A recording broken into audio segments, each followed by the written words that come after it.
आप देख रहे हैं राष्ट्रीय हिंदी न्यूज।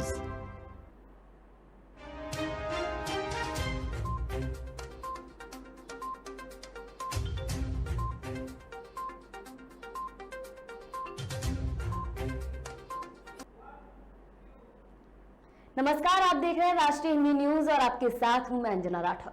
खबरें लगातार में आपका स्वागत है। महाराष्ट्र की सियासत की लड़ाई देश की सबसे बड़ी अदालत की चौखट पर पहुंच गई है। शिवसेना के बागी मंत्री एकनाथ शिंदे अपने और 15 अन्य बागी विधायकों को मिले डिप्टी स्पीकर के नोटिस के खिलाफ सुप्रीम कोर्ट पहुंचे हैं। शिंदे गुट ने इस कार्रवाई को गैर कानूनी और असंवैधानिक करार देने के साथ ही इस पर रोक लगाने का निर्देश देने की अपील की है। बता दें कि महाराष्ट्र के सियासी संकट की पटकथा मुंबई, सूरत और गुवाहाटी में लिखी गई, लेकिन जब मामला हाथ से बाहर जाने लगा तो दोनों गुटों की निगाहें सुप्रीम कोर्ट पर टिक गई। कोर्ट में मजबूती से दलील पेश करने के लिए वकीलों की फौज खड़ी कर दी गई है। शिंदे गुट की लिस्ट में सबसे पहला नाम हरीश साल्वे का है। वहीं मुकुल रोहतगी भी शिंदे गुट की तरफ से दलीलें देते नजर आएंगे। इनके साथ ही मनिंदर सिंह और महेश जेठलानी भी शिंदे गुट का पक्ष रखेंगे, जबकि महाराष्ट्र के डिप्टी स्पीकर का पक्ष रखने के लिए हैदराबाद के नामी वकील रविशंकर जलांध्य को जिम्मेदारी सौंपी गई है। सुप्रीम कोर्ट में दलील पेश करने से पहले रविशंकर मुंबई पहुंचे, जहां उन्होंने उद्धव ठाकरे से मुलाकात की। इतना ही नहीं, वकीलों की फौज तैयार करने के लिए उद्धव गुट ने भी कोई कमी नहीं छोड़ी है और देश के जाने माने वकील और नेता कपिल सिब्बल को जिम्मेदारी सौंपी गई है। वहीं सुप्रीम कोर्ट के दिग्गज एडवोकेट अभिषेक मनु सिंघवी भी उद्धव ठाकरे के गुट की तरफ से पेश होंगे। इनके साथ ही वकीलों की लिस्ट में राजीव धवन और देवदत्त कामत का नाम भी जुड़ गया है। ये दोनों दिग्गज सुप्रीम कोर्ट में उद्धव ठाकरे गुट का पक्ष रखेंगे।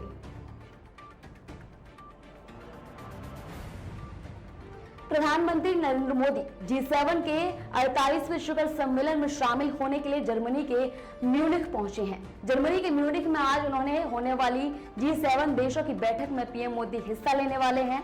इस दौरान वो पर्यावरण, जलवायु परिवर्तन समेत कई मुद्दों पर चर्चा करेंगे। इसके पहले रविवार को उन्होंने म्यूनिख में पहुंचकर भारतीय मूल के लोगों से मुलाकात की। साथ ही पीएम मोदी ने रविवार को जर्मनी के म्यूनिख में भारतीय समुदाय को संबोधित भी किया।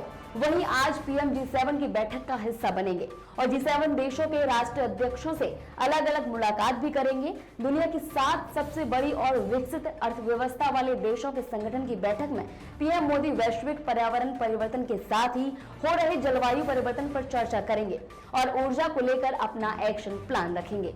इसके अलावा पीएम मोदी G7 देशों के राष्ट्र अध्यक्षों से मुलाकात के दौरान खाद्य सुरक्षा, स्वास्थ्य संबंधी विषयों पर भी चर्चा कर सकते हैं और आतंकवाद जैसे वैश्विक मुद्दे को भी प्रमुखता से उठा सकते हैं। जर्मनी के म्यूनिख में पीएम मोदी आज G7 देशों की बैठक में शामिल होने वाले सदस्य देशों के राष्ट्र अध्यक्षों और आमंत्रित सदस्य देशों के नेताओं से मुलाकात कर द्विपक्षीय संबंधों पर भी चर्चा करेंगे। इससे पहले भारतीय समुदाय से मुलाकात के दौरान पीएम नरेंद्र मोदी ने कहा था कि वो उनके स्वागत में मौजूद सभी से भारत की संस्कृति, एकता और बंधुत्व के भाव को दर्शन कर रहे हैं। इसके साथ ही उन्होंने कहा कि आज भारत के हर गरीब को 5 लाख रुपए के मुफ्त इलाज की सुविधा उपलब्ध है। कोरोना के इस समय में भारत पिछले 2 साल से 80 करोड़ गरीबों के लिए मुफ्त अनाज सुनिश्चित कर रहा है। राष्ट्रपति चुनाव के लिए आज विपक्ष के उम्मीदवार यशवंत सिन्हा अपना नामांकन दाखिल करेंगे। इस मौके पर विपक्ष अपनी ताकत दिखाने की कोशिश करेगा। बता दें कि 24 जून को एनडीए उम्मीदवार द्रौपदी मुर्मू के नामांकन के सत्ता पक्ष ने अपना शक्ति प्रदर्शन किया था, तो आज यशवंत सिन्हा के नामांकन में विपक्ष अपनी ताकत दिखाने की पूरी कोशिश करेगा। यशवंत सिन्हा के नामांकन के समय शरद पवार, राहुल गांधी और अखिलेश यादव मौजूद रहेंगे। वहीं राजस्थान के सीएम अशोक गहलोत, तमिलनाडु के सीएम एम.के. स्टालिन भी शामिल होंगे। इसके अलावा पश्चिम बंगाल की मुख्यमंत्री ममता बनर्जी के भतीजे अभिषेक बनर्जी भी नामांकन में मौजूद रहेंगे। राष्ट्रपति उम्मीदवार यशवंत सिन्हा के नामांकन के लिए विपक्षी नेता दिल्ली पहुंच चुके हैं। गौरतलब है कि राष्ट्रपति चुनाव में यूपीए के पास संख्या बहुत कम है। हालांकि विपक्षी नेताओं का दावा है कि उनकी उम्मीदवारी को कमतर आंकने की गलती ना की जाए। जानकारी के लिए बता दें कि फिलहाल एनडीए का पलड़ा भारी दिख रहा है, क्योंकि एनडीए के पास कुल मिलाकर 5.26 लाख वोट है, जो कुल वोट का लगभग 49% है। एनडीए को जीत के लिए 1% को मार्क बढ़ाना है तो ये किसी बाहरी पार्टी के सपोर्ट से संभव हो सकता है। वैसे बीजेडी और बीएसपी ने एनडीए उम्मीदवार द्रौपदी मुर्मू को समर्थन देने की घोषणा की है। ऐसे में एनडीए उम्मीदवार का जीतना लगभग तय हो गया है। देश में कोरोना के तेजी से मामले बढ़ रहे हैं। कोरोना के तेजी से बढ़ते ये मामले देश में इस वायरस के चौथे वेव की संकेत दे रहे हैं। पिछले 24 घंटे में देश में कोरोना के 15,054 केस सामने आए हैं, जबकि 16 मरीजों की मौत हो चुकी है। वहीं अकेले महाराष्ट्र की बात करें तो कोरोना के 6,493 नए मामले सामने आए हैं। वहीं कोरोना वायरस ने 5 लोगों की जान ले ली है। महाराष्ट्र में कोरोना के तेजी से बढ़ते मामले राज्य के लिए एक बार फिर से चिंता का विषय बन गए हैं। बता दें कि महाराष्ट्र में रविवार को कोरोना के 6,493 नए मामले सामने आने से संक्रमण के कुल मामलों की संख्या 69,62,666 हो गई है और 5 लोगों की मौत होने से मृतकों की संख्या 1,47,905 पर पहुंच गई है। 5 मरीजों की मौत मुंबई में हुई। एक अधिकारी ने बताया कि शनिवार को आईसीएमआर के पोर्टल में तकनीकी खामी आने के कारण जिन मामलों का मिलान नहीं हो सका उन्हें भी रविवार की तालिका में जोड़ा गया है। उन्होंने बताया कि राज्य में उपचाराधीन मरीजों की संख्या 24,608 है। वहीं स्वस्थ होने वाले लोगों की संख्या बढ़कर 77,90,153 हो गई है। बता दें कि महाराष्ट्र में कोरोना की पॉजिटिविटी रेट भी 15% के पार चली गई है और यहां की पॉजिटिविटी रेट 16.48% पर पहुंच गई है। फिलहाल राज्य में कोरोना के 24,000 से भी अधिक संक्रमित मरीज मौजूद हैं। देश भर में अग्निपथ योजना को लेकर घमासान जारी है। विपक्षी पार्टियां लगातार इस मसले पर सरकार को घेर रही हैं। वहीं आज अग्निपथ योजना के विरोध में कांग्रेस देशव्यापी प्रदर्शन करेगी। सेना में भर्ती की नई योजना अग्निपथ के खिलाफ आज कांग्रेस के कार्यकर्ता प्रदर्शन करेंगे। वहीं देश भर में हर विधानसभाओं में अग्निपथ योजना के खिलाफ कांग्रेस के कार्यकर्ता सड़कों पर उतरकर विरोध प्रदर्शन करेंगे। प्रदर्शन में पार्टी के सांसद, विधायक और नेता भी शामिल होंगे। अग्निपथ योजना के विरोध में जहां कांग्रेस आज देशव्यापी प्रदर्शन करेगी, तो वहीं मेघालय के उपराज्यपाल सत्यपाल मलिक ने भी अग्निपथ योजना पर सवाल उठा दिए हैं। इससे पहले अग्निपथ योजना के विरोध में रविवार को कांग्रेस के कई प्रवक्ताओं ने अग्निपथ योजना को लेकर सरकार पर हमला बोला और कहा कि मोदी सरकार सेना में भर्ती की ये योजना लाकर युवाओं के भविष्य के साथ खिलवाड़ कर रही है। कांग्रेस नेताओं ने सरकार से नई योजना का फरमान वापस लेने की मांग की। अग्निपथ योजना के खिलाफ विरोध के सुर कम होने की बजाय धीरे धीरे बढ़ते ही जा रहे हैं। आपको बता दें कि देश की ज्यादातर विपक्षी पार्टियां या फिर क्षेत्रीय दल हर कोई अग्निपथ योजना के बहाने अपनी राजनीतिक रोटियां सेकने की कोशिश में जुट गई है। लेकिन इस बीच मेघालय के राज्यपाल सत्यपाल मलिक ने अग्निपथ स्कीम पर सवाल उठा दिए हैं। उन्होंने कहा है कि 4 साल की ये योजना सेना और नौजवानों को बर्बाद कर रख देगी। 4 साल के लिए भर्ती होने वाले नौजवान अपनी शादी भी उसके लिए भी तरस जाएंगे। साथ ही कहा कि केंद्र सरकार को इस पर पुनर्विचार करना चाहिए। भारतीय जनता पार्टी के पूर्व प्रवक्ता नुपुर शर्मा के पक्ष में अजमेर में हिंदू समाज के लोगों ने कई कार्यक्रम किए। इस दौरान कहीं हनुमान चालीसा का पाठ किया गया तो कहीं शांति मार्च निकालकर नुपुर के पक्ष में समर्थन जताया गया। नुपुर शर्मा के समर्थन में हिंदू देवी देवताओं के अपमान के विरोध में अजमेर में हजारों लोगों की भीड़ उमड़ी।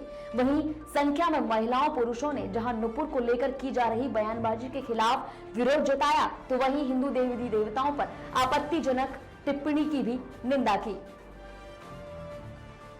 मर्टिंडल ब्रिज से शुरू हुआ शांति मार्च शहर के विभिन्न हिस्सों से गुजरता हुआ जिला कलेक्टर कार्यालय पहुंचा, जहां उन्होंने कलेक्टर को ज्ञापन दिया। अजमेर शहर में जहां सकल हिंदू समाज ने शांति मार्च निकाला तो वहीं दूसरी ओर जिले के केकड़ी कस्बे में हनुमान चालीसा का पाठ किया गया। इस पाठ में भी हिंदू समाज के लोगों के साथ साधु संतों ने भी अपनी उपस्थिति दर्ज कराई। सकल हिंदू समाज ने देवी देवताओं के अपमान को लेकर जिला कलेक्ट्रेट पर कलेक्टर को राष्ट्रपति के नाम ज्ञापन सौंपा और दोषियों को जल्द सजा देने की मांग की।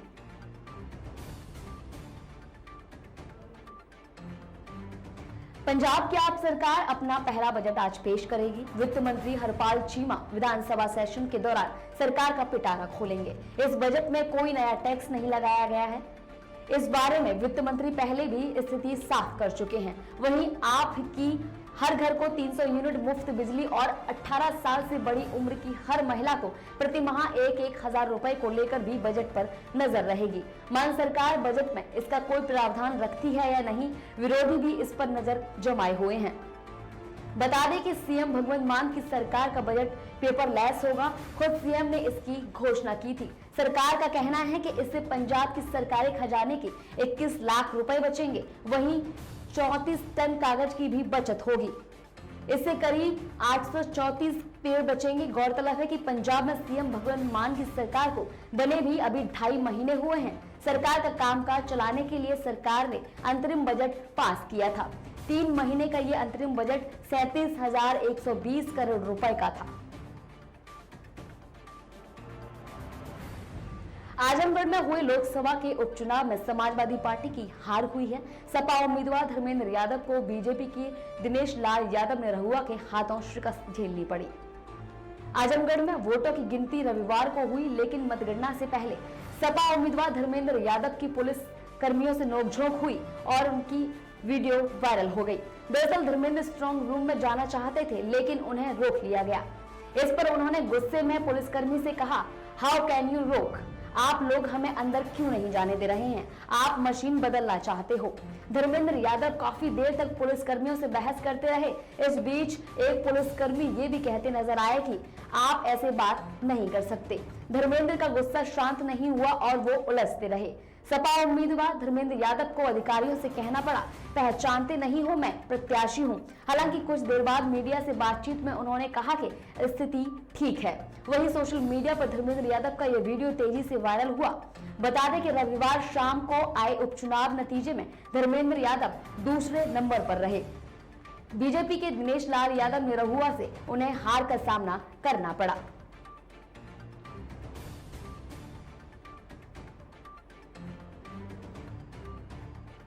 पाकिस्तान के पूर्व प्रधानमंत्री इमरान खान की हत्या की अफवाहों के बीच उनकी जासूसी की कोशिश की गई है। बनीगाला का एक कर्मचारी खान के कमरे में एक स्पाई डिवाइस का या खुफिया कैमरा लगाने की कोशिश कर रहा था। रिपोर्ट के मुताबिक इस कर्मचारी को पूर्व प्रधानमंत्री के बेडरूम में डिवाइस लगाने के लिए पैसे दिए गए थे। हालांकि एक दूसरे कर्मचारी ने इसकी सूचना खान की सिक्योरिटी को दे दी। इसके बाद जासूसी की कोशिश नाकाम कर दी गई। बनीगाला सिक्योरिटी टीम ने पीटीआई के अध्यक्ष इमरान खान की जासूसी करने की कोशिश की सूचना मिलने पर कर्मचारी को गिरफ्तार कर पुलिस के हवाले कर दिया। ये घटना इमरान खान की हत्या की साजिश रचने की अफवाहों के बीच सामने आई है। बता दें कि इससे पहले कथित खतरे को देखते हुए बनीगाला के आसपास के इलाकों में सुरक्षा एजेंसियों को हाई अलर्ट पर रखा गया है। पीटीआई नेता शहबाज गिल ने कहा, इस संबंध में हमने सरकार समेत सभी संबंधित एजेंसियों को सूचित कर दिया है। पीटीआई के नेता का दावा कर रहे हैं कि इमरान खान की जान का खतरा है। इतना ही नहीं, इमरान खुद कह चुके हैं कि उनका कत्ल किया जा सकता है। पिछले महीने उन्होंने कहा था कि मेरी जिंदगी खतरे में है। पाकिस्तान के अंदर और बाहर कुछ लोग हैं जो मुझे मारना चाहते हैं। मैं उन सभी लोगों को जानता हूं। मैंने एक वीडियो रिकॉर्ड करके एक महफूज जगह पर रख दिया है। अगर मैं मारा गया तो ये वीडियो इन सभी लोगों के नाम बता देगा। फिलहाल के लिए खबरों में इतना ही। देखते रहिए राष्ट्रीय हिंदी न्यूज। जय हिंद।